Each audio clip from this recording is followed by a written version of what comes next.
personal preference. We all have a personal preference towards things, and Battlefield is no exception. So the way Battlefield 2042 works with Hazard Zone and Portal and the main modes, all and the specialists and all that, it's obviously rubbing some people the wrong way. They kind of would prefer to just, go back to the way things were. And I understand that. But, as I've already said, you have Portal. You can do that in Portal. So, while I understand where some people are coming from, I don't agree with them because this is my personal preference. Because this is the Battlefield that I like. Because aside from changing up the specialists, not even changing up the specialists, changing up the classist and making the specialists, all that stuff, that is very different, and I agree it's different, but I'm kind of jiving with it so far. The things you can do in this game is classic Battlefield to me, and I love it. I love it. This is stuff I haven't been able to do since 2015.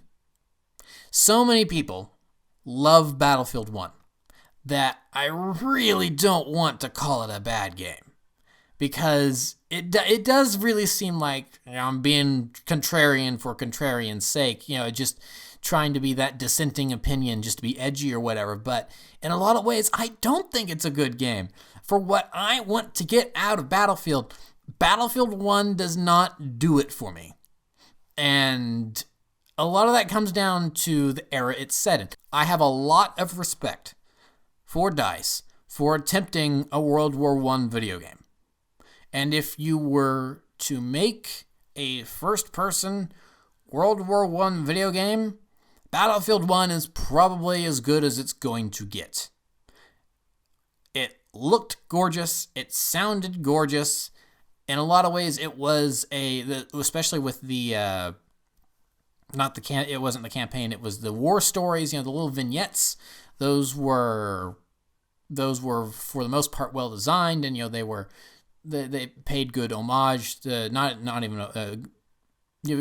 Paid good tribute to the actual conflict, because World War I is so often overshadowed by World War II, because that was so obvious, good versus evil. I mean, Star Wars and other things are derived a lot from the World War II conflict from the 1940s, and that is seeped into our media nowadays, to where World War I is so overlooked. And so I in a lot of ways, DICE did such a good job on that game, to where on a technical level, on an objective level, I hesitate to call it a good game. However, it's not fun. It is not a fun game. And maybe for some people, that's what makes it a fun game, is that it is not fun because it is, war is horrible, and blah, blah, blah. And it's like, look how awful all of this is. And it's like, okay, fine, to each their own. But the lack of and again, it's restricted by its era. They did as good a job as they could with what they had, but they were so restricted to the World War I era of the 19-teens with the weapons they had and some of the vehicles, and they even got a little anachronistic with when some weapons were available on, like, I think there's a couple of weapons that shouldn't be available on a couple maps, because it's like, well, that's a gun that wasn't invented until 1917, and this battle took place in 1914, and something like that. So, it's a video game. You kind of give them that. Most of the time, I think you give them that anyway. But I just didn't find that fun. I tried so hard to find it fun. I played it for so long, trying, and I even did have a little bit of fun. But the core of what I'm looking for in a Battlefield experience was not there in Battlefield 1. And I'm sad by that. But, it is what it is. I did not have fun with Battlefield 1. I know a whole bunch of other people did have fun with Battlefield 1, and hey, good for you. However, now those people that like Battlefield 1 are hating Battlefield 2042, because we're going back to what I consider to be the root of Battlefield, which is just all-out pandemonium, let's get crazy in a fun way. Battlefield 1 and to a lesser extent Battlefield 5 were let's get crazy but in a serious war is not fun way. Where Battlefield 3, well, even before then even, Battlefield Bad Company 1 and 2, Battlefield 3, Battlefield 4, Battlefield Hardline. All of those games, yes, I mentioned Hardline, all of those games were about let's have fun. They might go a little serious in the story mode, but all of the marketing, all of the gameplay, all of the maps, the core gameplay experience, all of it was centered around let's blow stuff up, go crazy, have fun. And I mentioned, they may go a little serious with the story. But Bad Company 1 and 2, they did not go serious with the story. A lot of people online state that Bad Company 1 and 2 are their favorite entries in the franchise, partially because the story mode did not go serious. The story mode in Bad Company 1 and 2 is more of a farce of war, where the main squad of soldiers that you play as, they go AWOL to chase after gold. So the actual conflict they're fighting in becomes secondary to them getting rich. Which, okay, that's funny. That's interesting. I like that. And then I think after that, DICE had this stigma of not making good campaigns for Battlefield games, or good campaigns at all, because Battlefront 2 is a thing. Because they tried to go so super serious. Battlefield 3, I sort of kind of feel bad judging Battlefield 3 because I played it on mute because it didn't have a content filter. And when I played it, I think I was only 15 or something like that. And so I played the entire game on mute. So I have no idea what the story of Battlefield 3 is because I played it on mute. So it's not fair to judge this. I know, but I do have other people that I know that have played it with the sound on. They still don't know what happened. So Battlefield 4, better by all intents and purposes, as far as I'm aware, but it's still not great. It's really kind of a mid experience. And then Battlefield Hardline, I guess I can count. Not really. I mean, that game was headed by Rip in Peace Visceral Games. But I actually, in a lot of ways, I did really like the Hardline campaign. The story is not fantastic, but it's decent. I liked it. I liked it way more back in the day when I first played it. But upon another playthrough or two, I was like, it's fine. This is totally serviceable. This is not. But I think it is better than Battlefield 4. Is the characters are just a little bit more interesting, and you go to some more interesting locations and do stuff, and just the whole cops versus robbers thing, and that was just such an interesting thing for Battlefield to do, and I feel like Visceral and Hardline really pulled it off for the most part. Again, not the best story-driven campaign ever made, but it was pretty good. It was decent. And then Battlefield 1 and Battlefield 5 don't really count with their story modes because they're vignettes. They're not really a full-fledged campaign. So really, for most of its up until you get to Battlefield 1 and Battlefield 5, most of Battlefield's identity has been tied to let's go nuts. Their Battlefield has always, up until Battlefield 1, Battlefield 5, was always about, and even Battlefield 1 to an extent, those are initial trailers. It was all about let's be crazy. Let's go as big as possible. Let's be as loud as possible. It's like and so Battlefield 2042, it's like, hey, let's have 120 people in a game. Let's make these maps gigantic. Let's throw in these crazy weather effects and have a tornado throw tanks around.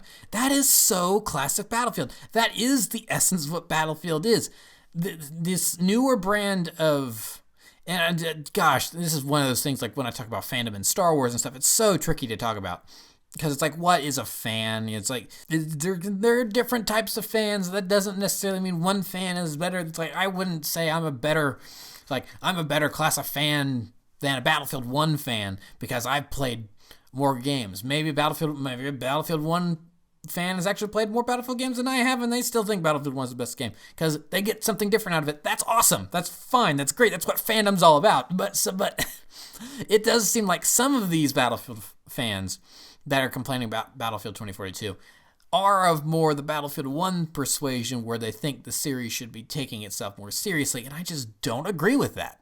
I just don't, on principle, agree with that, because that's not what makes Battlefield fun. what makes Battlefield fun is the ability to drop a Jeep on top of a building, load it up with C4, and then blow it off the side and crash it into a tank and then blow everything up around that, and then the body is just ragdoll off into the distance while people are playing the game normally in the background. And then you play the game normally in the background for a little bit, and then you turn around and you see someone else doing something absolutely insane. That, to me, is Battlefield. And Battlefield 1 and Battlefield 5, for me anyway, just did not give you the option to do any of that. I don't know if it was the way the Frostbite engine was programmed to factor in physics those times around, or if it really was just, things being locked in the era they were in. And it's like, well, World War I, with the exception of light machine guns and some SMGs, there's not really any automatic weapons. And I don't really do great with semi-auto weapons, so I need an automatic weapon. It's like stuff like that, hampering my ability to have fun. And even getting down to like really stupid, nitty-gritty little details that you can... That DICE, I'm sure, pointed at and it's like, well, so we're trying to be more of a simulator, blah blah blah. We're just a little bit more important now. Oh yes, I don't know what this voice is. It's like something that irritated me so much about Battlefield 1, Battlefield 5 is in order to get in a vehicle, you have to be standing next to the door. Maybe that wasn't in 1. Maybe that was just in 5. Regardless, whether it was in one game or multiple games, you have to stand right next to the vehicle door to get into the seat that you want to get in, and then you go through a whole rigmarole animation of getting in the vehicle. That ticked me off so much because it slowed everything down to a crawl. Battlefield's supposed to be slower paced than Call of Duty for sure, but I mean it's still a war. You want things to be fast-paced and everything. You want to be able to go as much as you can. And and that's the thing that's different about Battlefield over COD is that there are those moments where you do want to, slow it down. We need to take it stealthy here. And you can take it stealthy there, unlike COD, where it's like, I'm spraying bullets everywhere, which again is fine. Talked about that earlier. But,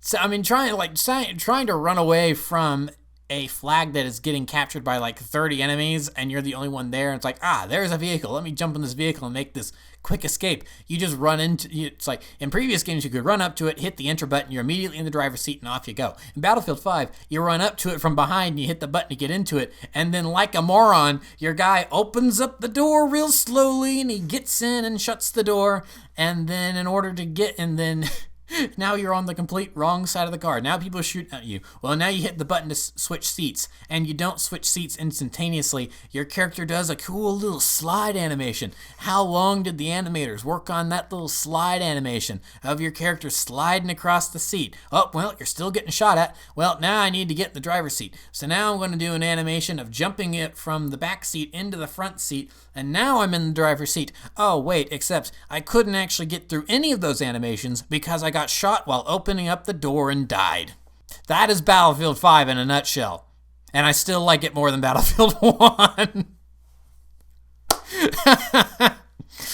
I just thought that was so frustrating. It just brought the gameplay down to a crawl, and it ruined vehicles in that game for me. That's kind of an issue I've had with Battlefield games, starting with 1. I mean, there was a little bit in 4, because the whole selecting vehicles from the spawn screen did start in 4, but most people still really did a lot of jumping into vehicles, and you still did have the option to jump into vehicles because they still spawned at the base. So you didn't have to. So the spawn screen of jumping into the vehicle there was a quick shortcut, but if you were on the ground, you could still turn around behind you and run and jump in a vehicle, where starting with Battlefield 1 and Battlefield 5 going forward, the vehicles didn't spawn in your base anymore. They would spawn when you selected them from the screen.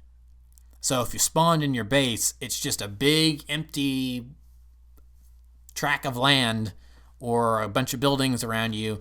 And it's like, well, guess I'm running. Hope my boots are laced up. And then you just start running. And that would happen in old Battlefields too. Like Battlefield 3, Battlefield 4, sometimes you'd spawn the base, there's nothing there, but that's because it's all in use. People are using it. It's it's not that you accidentally hit the wrong button and just spawned in your base, and it's like, well, now I need to either run or kill myself and go back to the spawn screen and spawn in the vehicle. There were still, like some of the objectives you could capture, vehicles would spawn, like Jeeps and stuff would spawn there. But then of course you run into the problem of the doors, and it's like, oh, I've run up to the wrong door, and it's just bleh. I just didn't like it. It really just killed vehicles overall for me. And vehicles are like one of the big things I like about Battlefield. So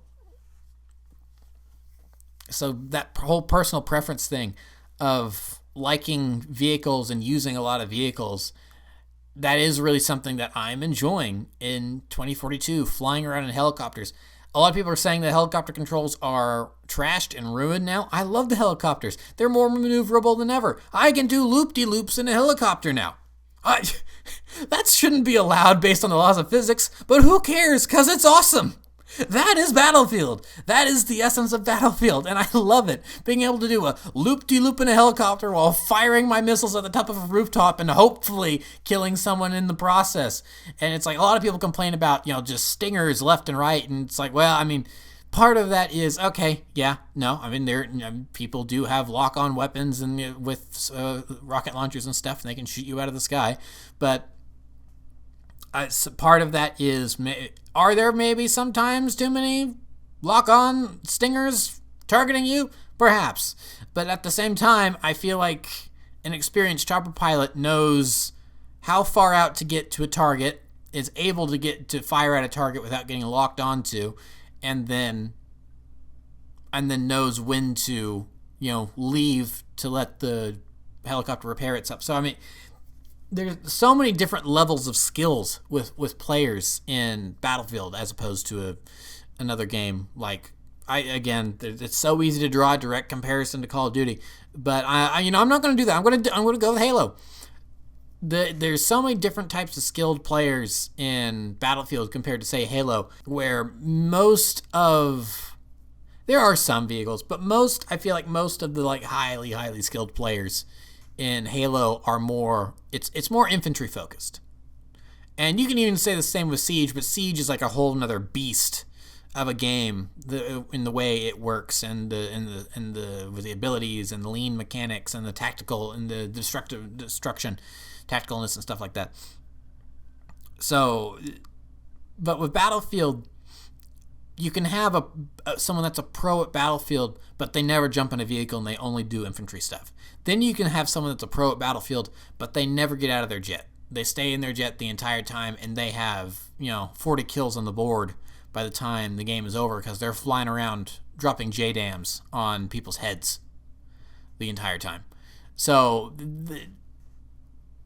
opening things back up and allowing for players to jump in different types of vehicles, and the vehicles maybe being a little different this time around, I just find that way more enjoyable than, well, it's a Panzer.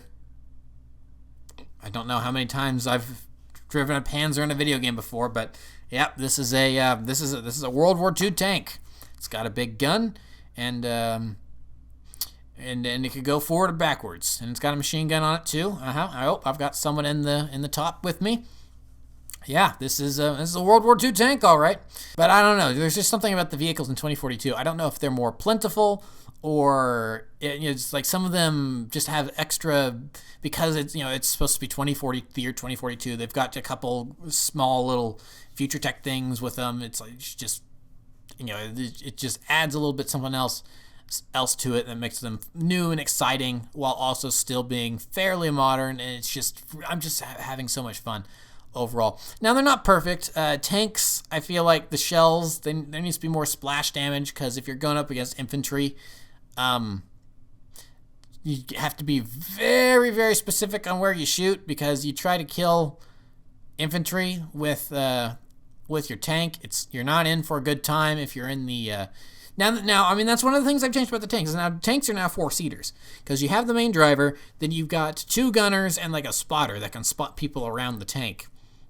So maybe the main gunner not being able to take out infantry as easily is something that they've changed because they're trying to promote squad play and team play with other people jumping in the tank and doing that job of, taking out people that are rushing towards you with C5 and rocket launchers and stuff while you focus on the vehicles. Now, whether or not that has actually been working out for people so far is another thing entirely. But maybe that's, the idea behind their design choices there.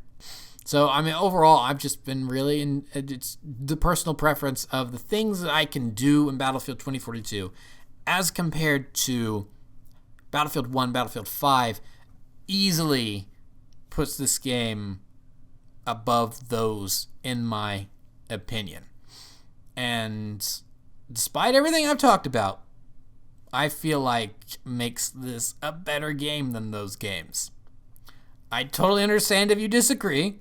I feel like, gosh, I really hope this never gets put in the 2042 subreddit because it's like there's blood in the water and the sharks are swarming because it's like saying something negative about Battlefield 1. Battlefield 5 you can get away with saying negative things about, but I feel like you say something negative about Battlefield 1 and it's just Piranha Town, population U, just gonna get torn to shreds.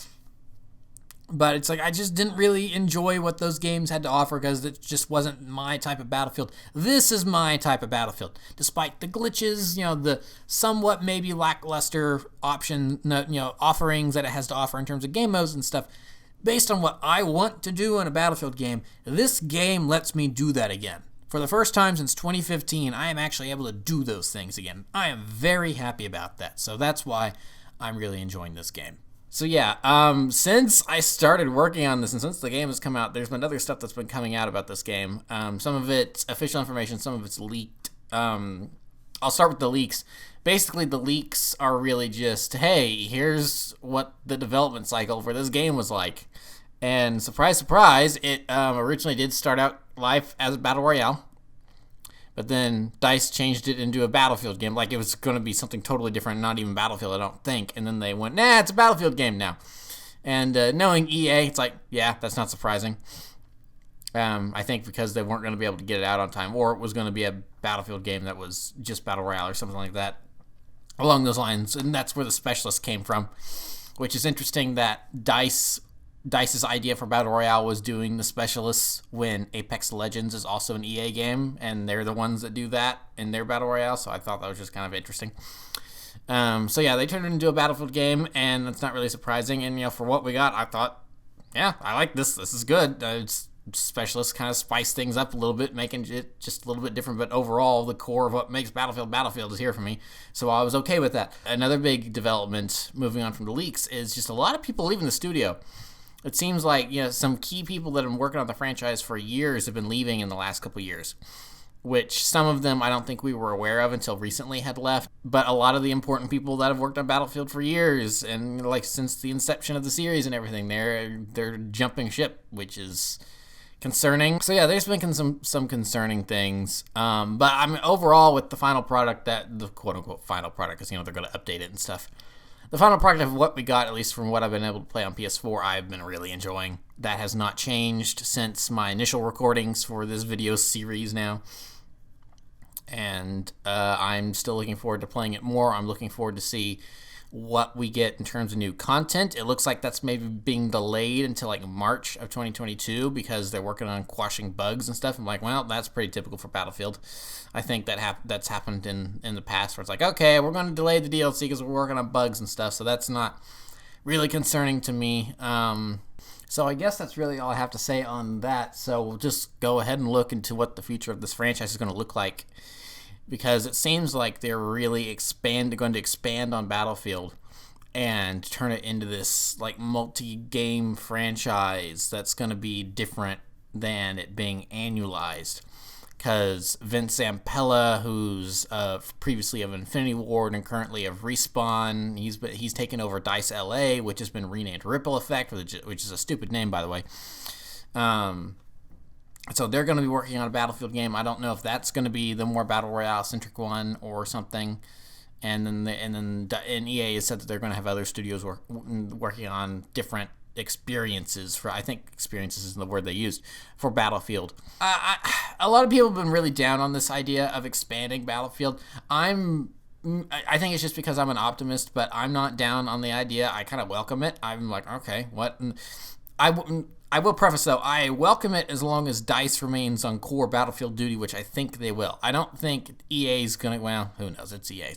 They're capable of anything stupid, if it's stupid enough. But I think DICE will remain on core Battlefield duty, and they will continue to work on 2042 and whatever sequel might come out in the next 2, 3, 4 years.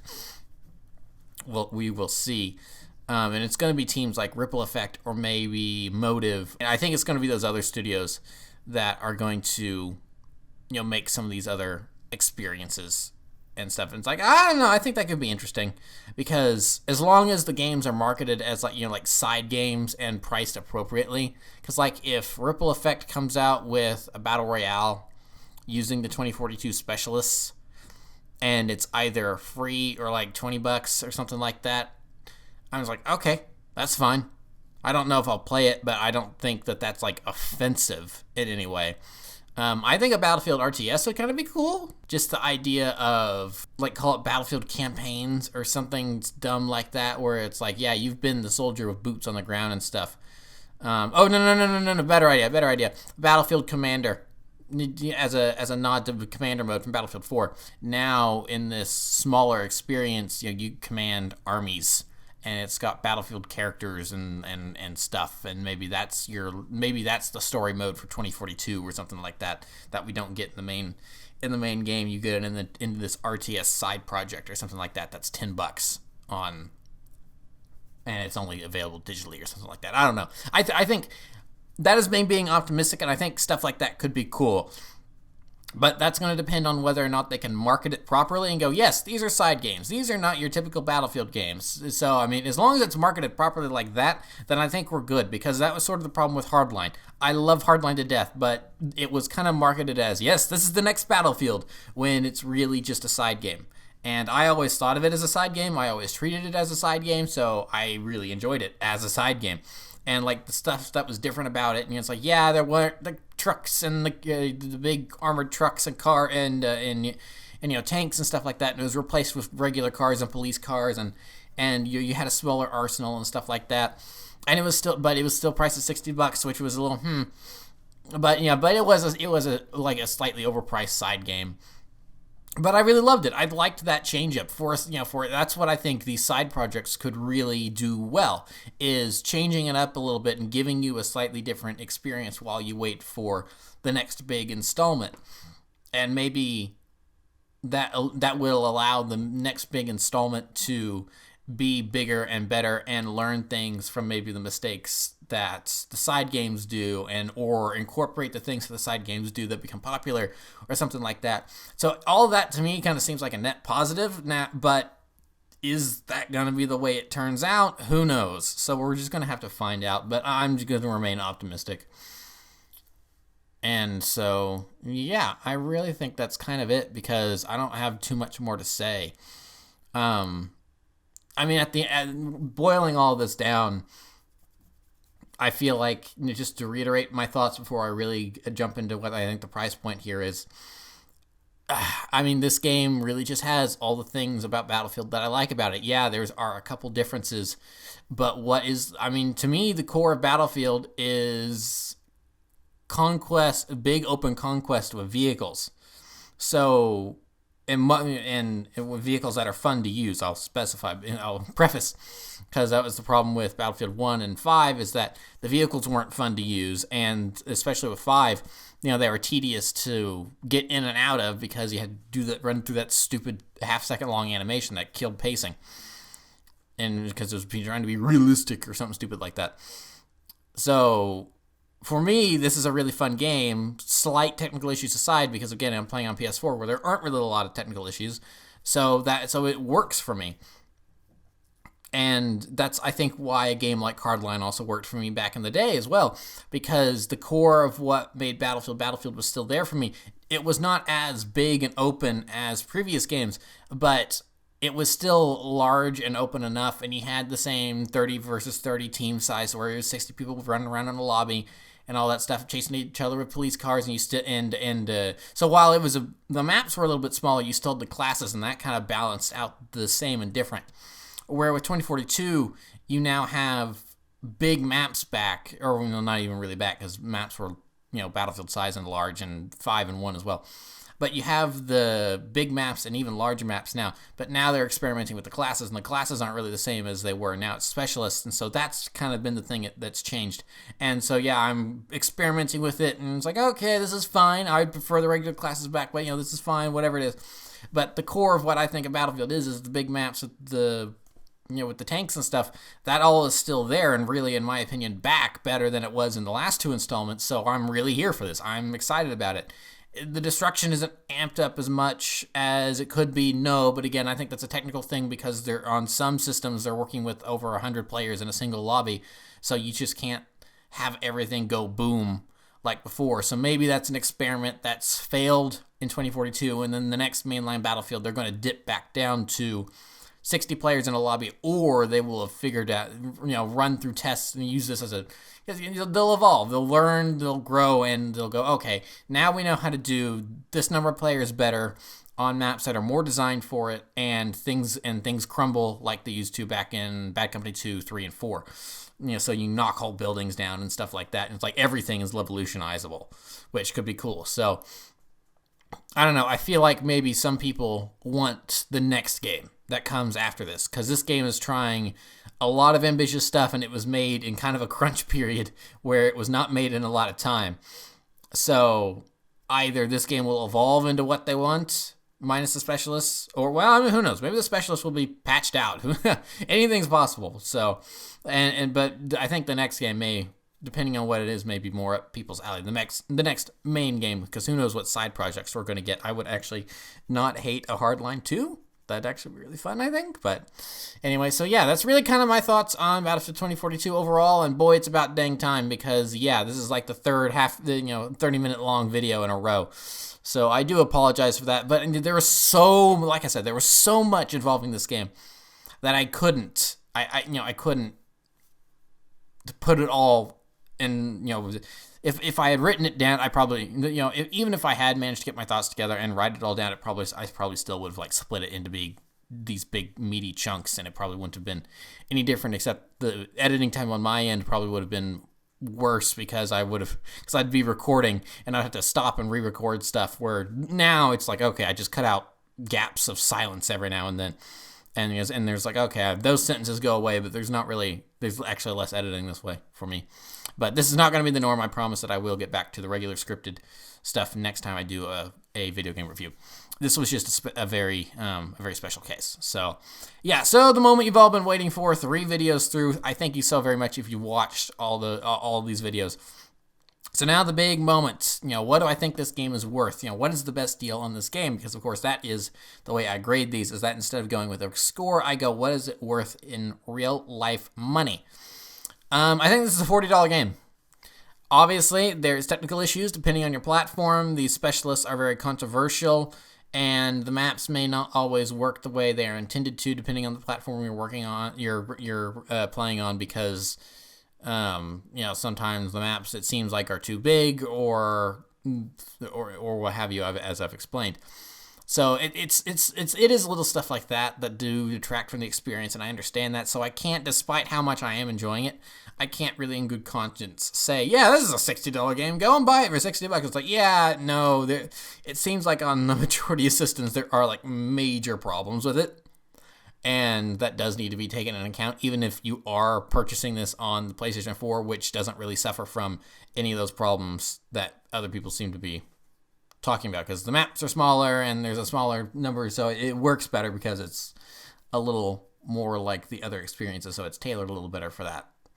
So yeah, $40, I think that's a pretty good deal. It's not quite half off. It's like 20% off, something like that, 20-30%. So, I mean, I think that's a fair price for this game. And I'm recording this on Christmas, actually.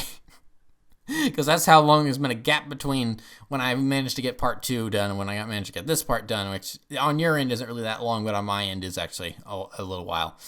So yeah, so I mean, who knows? Maybe we'll be able to get a holiday sale and get this for cheap or something like that, and you can jump and experience it on the PS4 with limited problems and see kind of what the promise of what this game is supposed to be, and not what you're getting on like Xbox Series S or the PC or something like that, where it seems like there's more issues. So yeah, that's really it. So I thank you for watching. If you have watched all this way, and if you kind of like just skimmed through and skipped to this part, well, hey, thanks for doing that as well, because a view is a view. But that will be it for this installment, plural, of The Best Deal, parts 1, 2, and 3 of my Battlefield 2042 review. And thank you so much for watching. I'll see you all next time. Thank you and goodbye.